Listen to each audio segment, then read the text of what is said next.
नमस्कार, मैं हूं राज और आप देख रहे हैं प्योर पॉलिटिक्स। राहुल गांधी जिस तरह से ये वोट चोरी का नैरेटिव बना करके इस देश में एक तरह से कहें तो गृह युद्ध करवाना चाहते हैं, लोगों को ये संदेश दे रहे हैं कि इस देश में चुनाव निष्पक्ष नहीं हो रहे हैं, वोट की चोरी हो रही है। ये इतना खतरनाक है। उनकी मंशा क्या है ये समझिए। उनको मालूम है कि लोकतांत्रिक तरीके से वो नरेंद्र मोदी को हरा नहीं सकते, तो उनको अब एक ही रास्ता दिख रहा है कि चुनाव आयोग को बदनाम करो, चुनाव प्रक्रिया को बदनाम करो और लोग गुस्से में आ जाएं, सड़कों पे आ जाएं, जैसे बांग्लादेश में हुआ, जैसे नेपाल में हुआ।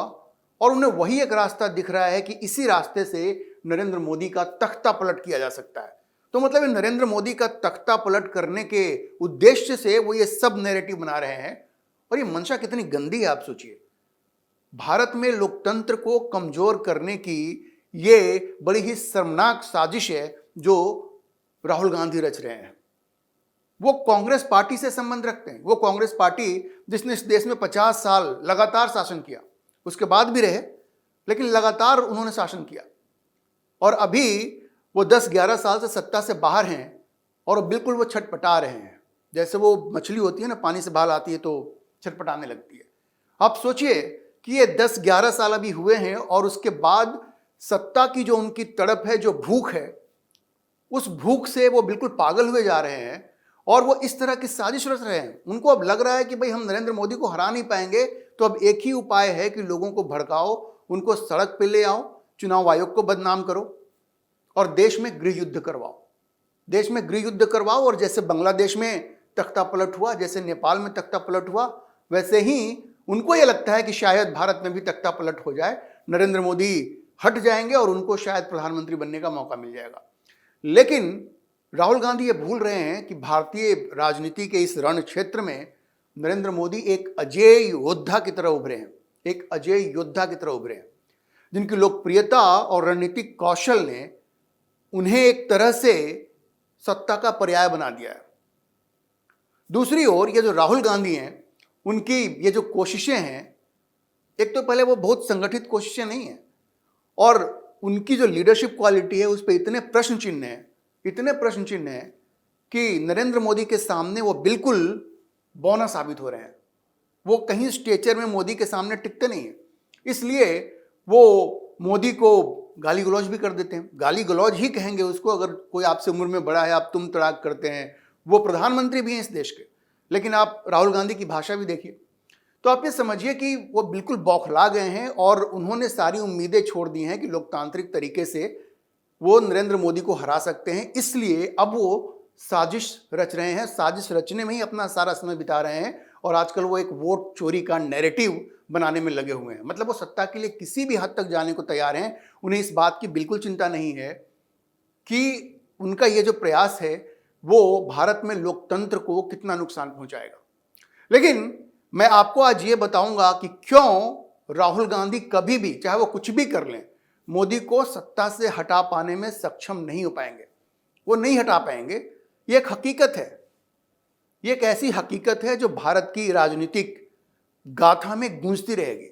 ये नरेंद्र मोदी का तख्ता पलट करना राहुल गांधी के वश की बात नहीं है। आज मैं आपको 5 ऐसे कारण बताऊंगा जिनकी वजह से ये राहुल गांधी अपनी ये जो साजिश वो रच रहे हैं, ये जो गंदी साजिश वो रच रहे हैं, उसमें वो कभी सफल नहीं हो पाएंगे। देखिए, सबसे बड़ी वजह तो यह है कि राहुल गांधी की अपनी जो छवि है वो इस देश में एक पूरी तरह से एंटी हिंदू, वामपंथी नेता की बन गई है। उनकी, देखिए, एक हिंदू बहुल देश है, सेकुलर स्टेट है, ठीक है, लेकिन यहाँ हिंदू बहुसंख्यक है, 80% जनता यहाँ हिंदू है। लेकिन राहुल गांधी ने एक मानसिकता ये बना ली है कि हिंदू जो है वो जातियों में बटा हुआ है, इसलिए वो हिंदू जैसा कुछ है नहीं। वो या तो अपर कास्ट है, या फिर वो ओबीसी है, या एससी है, या एसटी है। उनको लगता है बस हम अलग अलग समूहों को टारगेट करके हिंदुओं को कमजोर कर सकते हैं। लेकिन यहीं पे वो मात खा रहे हैं। नरेंद्र मोदी जब से आए हैं, ये हिंदू कंसोलिडेशन ये बिल्कुल शुरू हो चुका है। और राहुल गांधी की ये जो साजिश है ना, डिवाइड एंड रूल की, उसकी वजह से वो हिंदुओं की नज़र में अपना विश्वास खोते जा रहे हैं। एक तो सबसे बड़ी वजह है कि उनकी एक छवि बन गई है एंटी हिंदू की, और ये छवि उनको आगे बढ़ने नहीं देगी। दूसरी चीज यह है कि उनकी छवि एक लेफ्टिस्ट लीडर की भी बनती जा रही है। बनती क्या जा रही है, और बिल्कुल वामपंथी सोच ही उनकी हो गई है, पूरी तरह से वामपंथी सोच है। भारत के इंडस्ट्रियलिस्ट को गाली देना, अडानी अंबानी को गाली देना। वो कभी ये भी नहीं सोचते कि जो इंडस्ट्रियलिस्ट हैं वही यहाँ पे नौकरियां पैदा कर रहे हैं। दुनिया के किसी भी देश में सरकारी नौकरी से लोगों का घर नहीं चलता। आप कितने लोगों को सरकारी नौकरी देंगे? तो सबसे ज़्यादा नौकरियां प्राइवेट सेक्टर में होती हैं। और अगर आप अपने इंडस्ट्रियलिस्ट को गाली देंगे तो फिर तो बड़ी मुश्किल है। लेकिन ये जो वामपंथी सोच है, राहुल गांधी उससे पूरी तरह ग्रसित हैं। तो जैसा मैंने आपको कहा, एक तो एंटी हिंदू वाली उनकी छवि है, पूरी तरह से वामपंथी सोच है। और इसमें सबसे ज़्यादा जो तड़का है वो है कि वो बिल्कुल मुस्लिम तुष्टीकरण को सपोर्ट करते हैं, एक्सट्रीम मुस्लिम अपीजमेंट। उनको ऐसा लगता है कि सेकुलरिज्म का मतलब मुस्लिम तुष्टीकरण है, लेकिन भारत के लोग अब इसको स्वीकार नहीं करेंगे। और ये कांग्रेस की परंपरा शुरू से रही है, जब से जवाहरलाल नेहरू थे तब से। लेकिन राहुल गांधी तो सबको पीछे छोड़ के आगे निकलते जा रहे हैं। हिंदू देवी देवताओं का भी अपमान कर जाते हैं वो जब भी कुछ बोलते हैं हिंदुओं के बारे में तो वो कभी अच्छा नहीं बोलते। और जब चुनाव का वक्त आता है तो कई बार मंदिर भी चले जाते हैं। मतलब लोग इतने बेवकूफ़ हैं। और दूसरी बात, पहले तो इसी पे प्रश्न चिन्ह है कि वो हिंदू हैं भी कि नहीं है, क्योंकि उनकी माताजी ईसाई हैं, उनके पिताजी पारसी थे, लेकिन ये कहते हैं कि वो ब्राह्मण है, दत्तात्रेय गोत्र है उनका। तो ये कहाँ से वही सोच करके लाते हैं, अभी तक कुछ स्पष्ट नहीं है। उनके अपने ही लोग पूछते हैं कि भाई आपकी सही आइडेंटिटी क्या है। खैर, आइडेंटिटी कुछ भी हो, मुस्लिम तुष्टीकरण भी उनकी एक प्रमुख नीति है, जिसकी वजह से वो भारत के लोगों का विश्वास खोते जा रहे हैं। इसलिए खास करके जो हिंदू हैं भारत के, जो संगठित हो रहे हैं, उनकी नज़रों में तो राहुल गांधी की विश्वसनीयता बिल्कुल कम होती जा रही है। और दूसरी तरफ नरेंद्र मोदी एक हिंदुत्व आइकॉन के तौर पर उभरे हैं। वो हिंदुओं के टॉलेस्ट लीडर हैं, इस वक्त सबसे बड़े नेता हैं। आप देखिए, जिस देश में 80% हिंदू आबादी हो, वहाँ आप हिंदुओं को दोयम दर्जे का नागरिक नहीं बना सकते। उनको जातियों में बांट करके और हिंदुओं का आप अपमान करेंगे, जो राहुल गांधी करते हैं, तो एक तरह से हिंदू यहाँ पुनर्जागृत हो रहे हैं। और वो आपकी इस राजनीति को स्वीकार नहीं करेंगे जो राहुल गांधी चलाना चाह रहे हैं। अब देखिए, नरेंद्र मोदी जब प्रधानमंत्री बने उसके बाद उन्होंने हिंदू स्वाभिमान के लिए क्या क्या किया। देखिए, राम मंदिर का निर्माण हुआ, धारा 370 कश्मीर से हटाया गया, जो एक प्रमुख मुद्दा था भारतीय जनता पार्टी का। तो उन्होंने जो मूल मुद्दे रहे भारतीय जनता पार्टी के और हिंदुत्व की जो राजनीति है, उससे उन्होंने कोई समझौता नहीं किया। और कॉमन सिविल कोड पे भी काम चल रहा है। तो एक तरफ नरेंद्र मोदी हैं जो हिंदुत्व आइकॉन के रूप में उभरे हैं, और दूसरी तरफ राहुल गांधी हैं जो हिंदू विरोधी नेता के रूप में जिनकी छवि बनती जा रही है। अब वो हिंदू विरोधी हैं कि नहीं है वो तो कभी मानेंगे नहीं, लेकिन पॉलिटिक्स में परसेप्शन बड़ा इंपॉर्टेंट होता है। और परसेप्शन नहीं है कि वो हिंदू विरोधी बनते जा रहे हैं। उनकी हर बात में, उनके हर एक्ट में ये दिखता है कि वो हिंदुओं को अपमानित करने की कोशिश कर रहे हैं। और जो दूसरी जो सबसे बड़ी वजह है कि वो हमेशा एक नॉन सीरियस इश्यूज को उठाते रहते हैं। जैसे उन्होंने पहले वो रफाल का मुद्दा उठाया, उन्होंने कह दिया चौकीदार चोर है। उसके बाद उसके लिए उनको जा करके सुप्रीम कोर्ट में माफ़ी मांगनी पड़ी। आप सोचिए कि इस तरह के मुद्दे उठाते हैं, प्रधानमंत्री को चोर कहना। तो ये सब दिखाता है कि वो बिल्कुल नॉन सीरियस पॉलिटिशियन है और नॉन सीरियस इश्यूज को भी उठाते हैं। उनको जनता के मुद्दे उठाने चाहिए। तो चूंकि उनके मन में ये एक दर्द है कि बोफोर्स का मुद्दा एक वक्त विपक्ष ने उठाया था, जिसकी वजह से उनके पिताजी की हार हुई, तो उसका बदला लेने के लिए उन्होंने रफाल में ये चौकीदार चोर है का मुद्दा उठाना शुरू कर दिया। लेकिन जनता सब कुछ देख रही है। देखिए, 10 साल के यूपीए शासन में उन लोगों ने एक भी फाइटर जेट नहीं खरीदा। और जब नरेंद्र मोदी की सरकार ने कम से कम 36 रफाल खरीदा भी, तो इन्होंने मुद्दा शुरू कर दिया चौकीदार चोर है, और सुप्रीम कोर्ट में जाकर उनको माफ़ी भी मांगनी पड़ी। उसके बाद ये वोट चोरी का मुद्दा आ गया। अब देखिए, वोट चोरी की वो बात कर रहे हैं कि वोट चुराया जा रहा है। अच्छा, इसके अलावा जब पाकिस्तान से भारत का युद्ध हुआ ऑपरेशन सिंदूर के दौरान, तो नरेंद्र सरेंडर का मुद्दा उन्होंने शुरू कर दिया। मतलब वो अपनी आर्मी के साथ भी खड़ा नहीं रह सकते। आर्मी कह रही है कि पाकिस्तान ने डर करके हमसे सीज फायर मांगा, सरकार ये कह रही है, लेकिन ये कह रहे हैं कि नहीं, नरेंद्र ने सरेंडर कर दिया क्योंकि डोनाल्ड ट्रंप ने कहा कि सरेंडर कर दो। अब देखिए, अभी तो पाकिस्तान के विदेश मंत्री ने भी कह दिया कि भारत ने कभी तीसरे पक्ष की मध्यस्थता स्वीकार नहीं की है। डोनाल्ड ट्रंप को भी झूठा साबित कर दिया। लेकिन ये अपने राहुल गांधी हैं, इनको दूसरों की बात अच्छी लगती है, भारत के दुश्मनों की बात अच्छी लगती है, अपने आर्मी की बात उनको ठीक नहीं लगती। तो जनता इन चीज़ों को पसंद नहीं करती, और इसकी वजह से आम लोगों के बीच में उनकी छवि बिल्कुल गिरती जा रही है। लोग देख रहे हैं कि राहुल गांधी वो भाषा बोलते हैं जो पाकिस्तान बोलता है। जब चीन के साथ सीमा पे तनाव था तो वो चीन की भाषा बोल रहे थे। ये कह देना कि चीन के सैनिकों ने भारत के सैनिकों की पिटाई की है। अब आप सोचिए, जो ऐसी बात करता हो तो क्या उस देश का नागरिक उसको पसंद करेगा? बिल्कुल नहीं पसंद करेगा। और देखिए, इसलिए भी मूड ऑफ द नेशन जो इंडिया टुडे का सर्वे होता है, उसमें नरेंद्र मोदी की रेटिंग 58%, ये मैं अगस्त की रेटिंग आपको बता रहा हूं, इस अगस्त की 58% नरेंद्र मोदी और 26% राहुल गांधी। तो आप समझिए कि कहीं भी टिक नहीं रहे मुकाबले में, राहुल गांधी कहीं भी मुकाबले में है ही नहीं। और इसकी एक वजह क्या है? नरेंद्र मोदी ने बहुत ही डेफ्टली हिंदुत्व और डेवलपमेंट को मिक्स किया है, हिंदुत्व की राजनीति और विकास की राजनीति। तो आप समझिए कि ये जो पब्लिक परसेप्शन में जो इतना बड़ा गैप है, वो इतना ज़्यादा है कि राहुल गांधी कभी उसको मैनेज नहीं कर पाएंगे, और इसलिए नरेंद्र मोदी का तख्ता पलट करना उसमें वो कभी सफल नहीं हो पाएंगे, क्योंकि जनता का सपोर्ट उनको नहीं मिलेगा। तीसरी चीज जो है कि उनके अंदर लीडरशिप क्वालिटी नहीं है, वो अपने सहयोगियों को भी साथ में लेकर नहीं चल सकते। और उनका जो संगठन है, अगर 3-4 राज्यों को छोड़ दिया जाए तो पूरी तरह से कमजोर है। उत्तर प्रदेश जैसी जगह में तो उनका कोई संगठन ही नहीं है।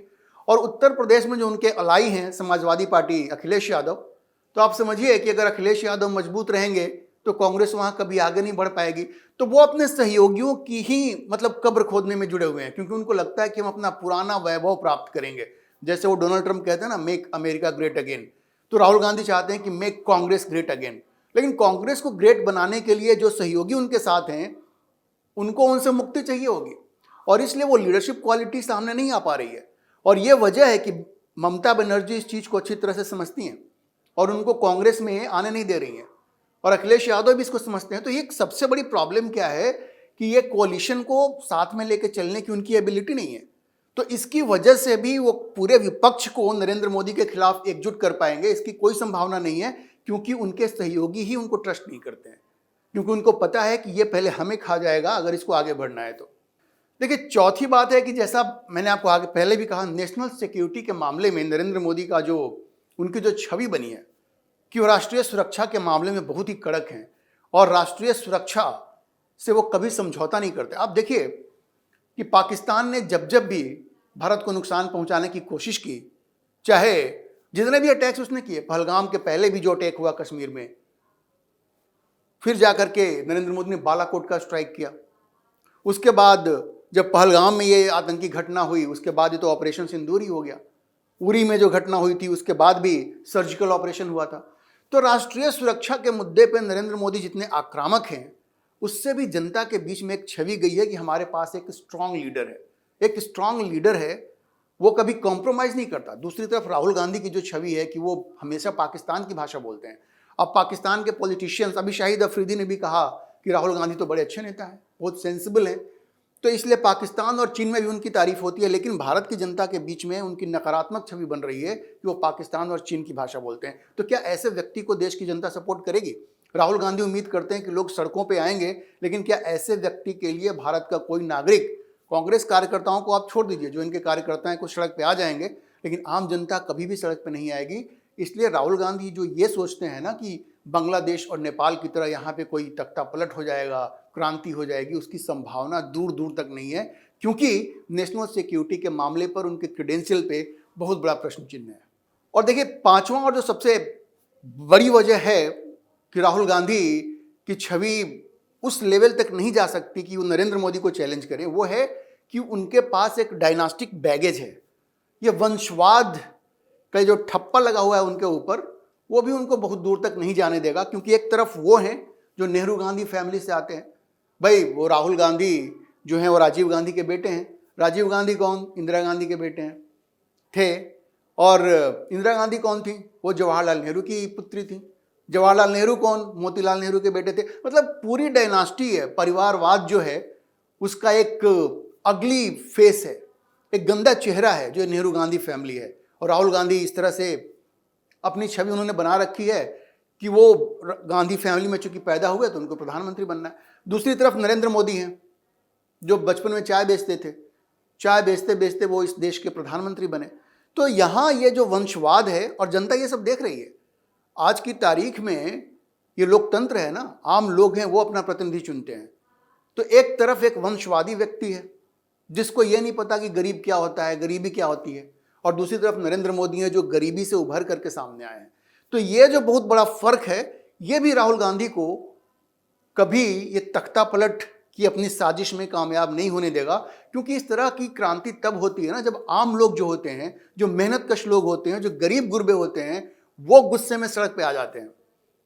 लेकिन भारत में ये नहीं हो सकता, क्योंकि जो गरीब तबका है, नीचे का तबका है, वो पूरी तरह से नरेंद्र मोदी के साथ है। खास करके जो वेलफेयर पॉलिटिक्स नरेंद्र मोदी ने चलाई है, ये जो सबको 5 किलो अनाज मिल रहा है, बाकी चीज़ों का ख्याल रखा जा रहा है, किसानों को किसान निधि मिल रही है, तो ये सारी चीज़ें, महिलाओं के लिए जो सब कुछ किया उन्होंने, तो समाज का गरीब तबका पूरी तरह से नरेंद्र मोदी के साथ है। तो राहुल गांधी की ये जो मंशा है लोगों को सड़कों पर लाने की, वो कभी सफल नहीं हो सकती है। तो आप ये समझिए कि नरेंद्र मोदी की जो अटल लोकप्रियता है, मजबूत ऑर्गेनाइजेशनल सपोर्ट जो उनके पास है, इंफ्रास्ट्रक्चर है, संगठनात्मक ढांचा है, और जो रणनीतिक दूरदर्शिता है, उसके सामने जो राहुल गांधी का जो कमजोर नेतृत्व है, कमजोर नेतृत्व शैली है, और कांग्रेस की जो आंतरिक अस्थिरता है, वो उन्हें कभी भी सत्ता के शिखर से नरेंद्र मोदी को हटाने में मदद नहीं करेगी। वो कभी सक्षम ही नहीं हो पाएंगे कि नरेंद्र मोदी का तख्ता पलट कर सके। जहां नरेंद्र मोदी राष्ट्रीय गौरव और विकास की लहर पर सवार हैं, वहीं राहुल गांधी की असफलताएं और जनता से दूरी उन्हें एक असंभव चुनौती बनाती है।